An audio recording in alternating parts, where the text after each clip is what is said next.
Oke, selanjutnya kita akan mencari nilai limit dari suatu fungsi. Misalnya di sini ada fungsi ft, di mana ft ini mempunyai 3 fungsi sekaligus dengan batas-batas tertentu. Batas t antara 0 sampai 1 itu fungsinya minus 5t kuadrat tambah 10t, sedangkan jika antara 1 sampai 2 fungsinya 5, antara 2 sampai 3 itu adalah fungsinya minus 5t plus 15. Nah, ketika kalian menggambarkan fungsi ini, berarti akan didapatkan bentuk seperti ini. Nah, berarti kalau kalian mau mencari nilai limit fungsi mendekati t sama dengan 1, berarti kan yang ini ya, kita dekati dari kiri dan kita dekati dari kanan. Kalau kita dekati dari kiri, berarti pakai fungsi yang pertama, atau yang ini nih. Nah, ini nih kita masukin karena dia ada sama dengannya ya. Jadi ketika t-nya sama dengan 1, berarti kita bisa masukin ke fungsi ini atau fungsi ini sama aja. Ketika masukin 1 ke sini berarti minus 5 tambah 10 hasil 5. Yang di sini pun juga sama. Juga 5. Karena dia sama berarti dia continue nih. Tuh kan, terus-terusan limitnya ada berarti. Dan nilai si F5-nya pun ada. F5 lagi, F1 maksudnya. F1-nya ada, limit X mendekati 1 dari Fx pun atau Ft itu juga ada gitu, yaitu berapa? 5 gitu, paham? Mudah-mudahan kalian paham. Oke, selanjutnya menentukan nilai limit dari suatu fungsi aljabar. Jadi ini kalian nggak mesti menggambarkan terlebih dahulu lagi ataupun membuat tabel satu-satu kayak tadi.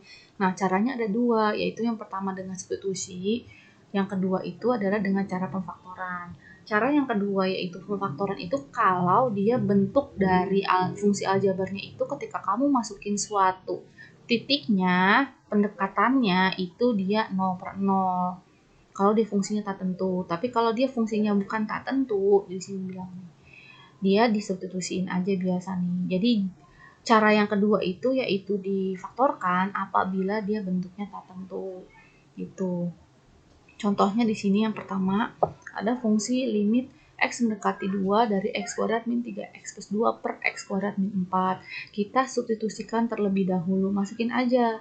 2-nya itu kita gantikan sebagai pengganti X. Berarti kan 2 kuadrat minus 3 kali 2 tambah 2 dibagi 2 kuadrat minus 4. Berarti kan ini hasilnya berapa? 4 kurangin 6 tambah 2. Berarti kan 0/0 gitu ya. Karena dia bentuknya tak tentu berarti kita faktorkan.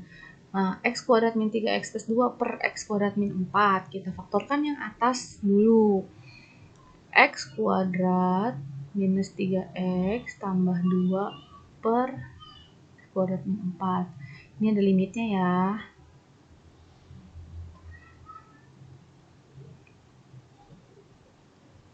Di sini kalau kita faktorkan hasilnya adalah minus 2 X minus 1 per X plus 2 X minus 2. Setelah itu apa yang mesti kita kerjakan? Kita coret pembuat nolnya. Pembuat nolnya itu sebenarnya adalah si X min 2 karena ketika kamu masukin angka 2 ke sini, 2 dikurangin 2 itu 0 kan? Yang bawah juga sama nih. Artinya berarti yang sama harus kamu coret dan yang sama itu adalah si pembuat nol. Kalau dia nggak ada kata-kata limit, itu nggak boleh kalian coret seenaknya. Tapi kalau dia ada kata-kata limit, berarti ini boleh kita coret yang pembuat nolnya. Setelah kalian coret pembuat nolnya, baru kalian masukkan nilai limitnya atau X-nya berapa, masukin aja. Berarti kan sisanya kan X min 1 per X plus 2. Ini masih ada limitnya ya. Mendekati 2, ini X min 1. Berarti kan sama dengan 2 kurangin 1 per 2 tambah 2, yaitu 1/4. Jadi nilai limitnya itu adalah 1/4. Nah, contoh dari, ini kan kalau dia tak tentu. Nah, contoh dari substitusi saya lupa tadi kok main loncat-loncat aja. Kalau contoh dari substitusi misalkan gini, ada ditanya limit X mendekati 1 dari X pangkat 3 tambah 1. Ya tinggal kamu input aja, berarti kan 1 pangkat 3 1, 1 pangkat 3 tambah 1, 2 kan? Gitu, karena nilainya bukan tak tentu, berarti ini langsung nilai limitnya. Tapi kalau tadi kan bentuknya tak tentu, yaitu 0/0, makanya wajib difaktorkan. Baru setelah itu kita hilangkan pembuat nolnya. Setelah pembuat nol hilang, baru kita masukin nilai, kita masukin X-nya. Gitu. Oke, selanjutnya kalau dia bentuknya akar-akaran gimana? Kita kalikan dengan yang beda tanda dengan si akar ini. Contohnya ini ya, ada limit X mendekati 1 dari akar X min 1 per X kuadrat min 1. Kita kalikan dengan yang beda tanda dengan yang si akar ini. Kayak mengalikan sekawan. Jadi akar X plus 1 per akar X plus 1. Setelah itu,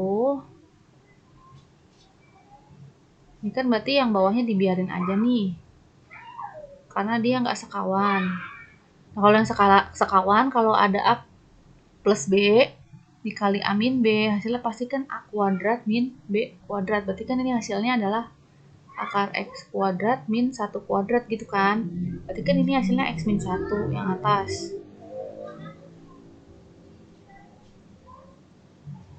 Udah limitnya ya.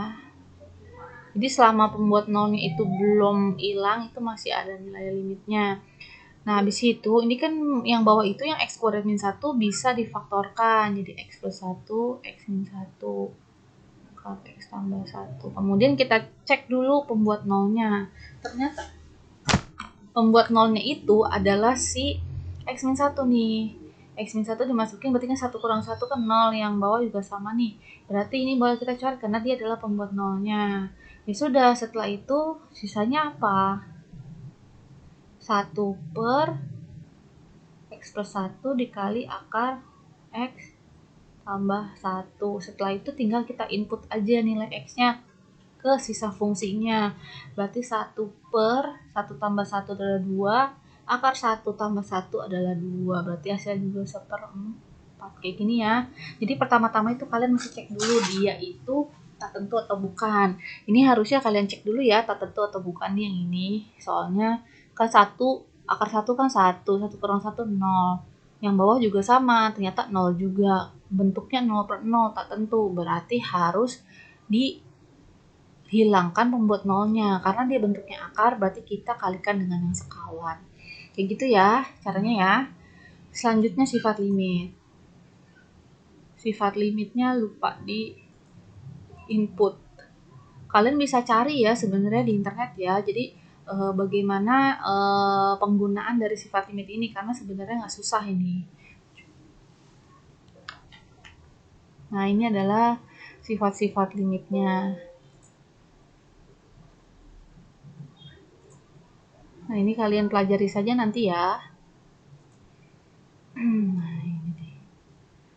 Dah, sekian. Assalamualaikum warahmatullahi wabarakatuh. Selamat ujian ya.